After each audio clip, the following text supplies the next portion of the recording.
মাধ্যমিকে ষষ্ঠ থেকে নবম শ্রেণীর ১ কোটি শিক্ষার্থীর বার্ষিক পরীক্ষা যে নিয়মে হবে সে বিষয় নিয়ে কথা বলছি। নতুন শিক্ষাক্রম থাকবে, আবার বার্ষিক পরীক্ষা হবে আগের নিয়মে। তাহলে ব্যাপারটা আসলে কী হচ্ছে সে বিষয়ে আমরা একটু কথা বলবো।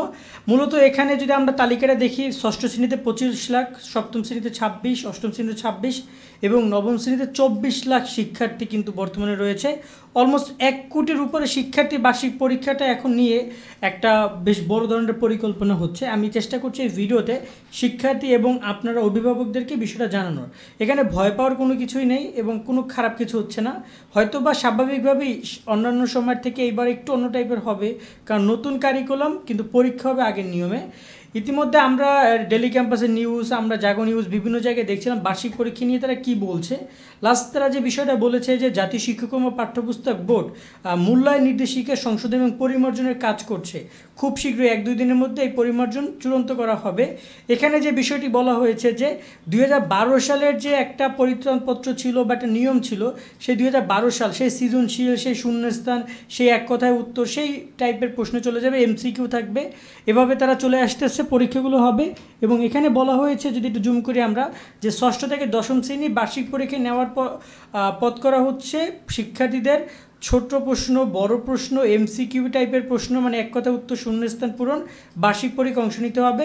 তবে প্রশ্ন হবে বিদ্যমান এবং নতুন পাঠ্যক্রমের বই থেকে, অর্থাৎ আমরা যে বইগুলো এখন পড়ছি, বাংলা, তারপর হচ্ছে ইংরেজি, সে যে ডিজিটাল প্রযুক্তি, বিজ্ঞান অনুশীলনী বই, অনুসন্ধানী বই, এই টাইপের যে বইগুলো রয়েছে সেগুলো থেকেই প্রশ্ন হবে, কিন্তু প্রশ্নগুলো হবে আগের ক্যাটাগরির।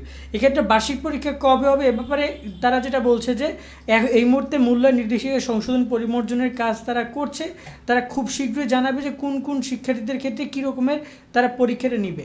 তবে 2012 সালের, অর্থাৎ আমরা যদি বলি ক্লাস 6-7-এ যারা বর্তমানে পড়াশোনা করছেন বা অভিভাবক যাদের স্টুডেন্টরা পড়াশোনা করছে, তারা হয়তো বা এই পরীক্ষাটা দেয়ই নাই।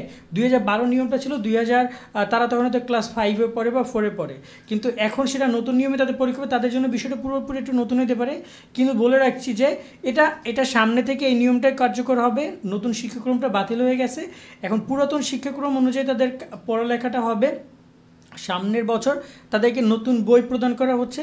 তো এই বিষয় নিয়ে আর ভয় পাওয়ার কোনো কিছু নেই। হয়তো বা এখন একটু তালমাটাল পরিস্থিতি হইতে পারে, তবে সামনে সেটা আর হচ্ছে না। এবং এখানে 100 নম্বরের পরীক্ষা হবে কোনো কোনো বিষয়, আবার কোনো কোনো বিষয় 50 নম্বরে, মানে যেমনটা আগে মাধ্যমিক পর্যায়ে পরীক্ষা হতোই হাই স্কুলের এক্সামগুলো, এখন সেভাবেই তার এক্সামগুলো নেবে। আইসিটি বিষয়ে 50 নম্বরের পরীক্ষা হয়, বাংলা ইংরেজিতে 100 নম্বরের পরীক্ষা হয়, এবং সেভাবেই এবার পরীক্ষাগুলো তারা নিবে। এবং 2024 সালে যারা নবম শ্রেণীতে পড়াশোনা করছে তাদের নিয়ে যে সিদ্ধান্তটা এসেছে সেটা হচ্ছে যে তাদের বার্ষিক পরীক্ষাটা নতুন বইয়ের পুরাতন নিয়ম অনুযায়ী হবে। এবং তারা 2025-এ যখন তারা দশম শ্রেণীতে উঠবে, দশম শ্রেণীতে ওঠার পরে তাদের বিজ্ঞান, মানবিক, ব্যবসা 3টে বিভাগে আলাদা করে বিভক্ত করা হবে। সবাইকে যে যার মতো করে বিভাগ নিয়ে নেবে এবং সিদ্ধান্ত হবে যে তাদের কীভাবে পরীক্ষা হবে। বাট সম্ভাবনা রয়েছে সংক্ষিপ্ত সিলেবাসেতে পরীক্ষা আয়োজন করার, এবং পরীক্ষাটা 2026-এ হবে। 26-এ শর্ট সিলেবাসে নেওয়ার তাদের পরিকল্পনা রয়েছে। তো এই পর্যন্ত আপাতত এটাই আপডেট যে শিক্ষার্থীদের বার্ষিক পরীক্ষা আগামী ডিসেম্বরে হবে। সময়টা ডিসেম্বরে হবে, ডিসেম্বরের ফার্স্ট উইকে বা নভেম্বরের লাস্ট উইকে এক্সাম হবে, এবং ডিসেম্বর মাস পুরো এক্সাম চলবে। এবং নতুন কারিকুলামের বই থাকবে, প্রশ্নগুলো আগের নিয়মে হবে। এক্ষেত্রে হয়তো বা কারিকুলামের মধ্যে ঘুরিয়ে ফিরিয়ে তারা হয়তো কোশ্চেন করতে পারে, একদম কোশ্চেন করার মতো তো অনেক অধ্যায় নেই, সেটা শিখন ফল বা আলাদা মূল্যায়ন।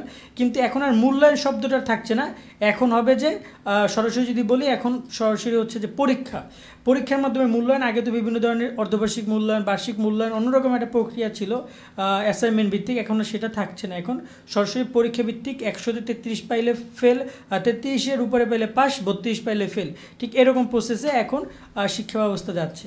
আশা করি আমরা বিষয়গুলো উপস্থাপন করতে পেরেছি। তারপর অভিভাবক বা শিক্ষার্থীদের কোনো কোশ্চেন থাকলে কমেন্টে করতে পারেন, এবং চাইলে শোভন স্টাডি থেকে এই পোস্টটা পড়ে নিতে পারেন, যাতে করে আপনার বিষয়গুলো ভালোভাবে জেনে নিতে পারবেন। সকালে ভালো থাকবেন, আল্লাহ হাফেজ।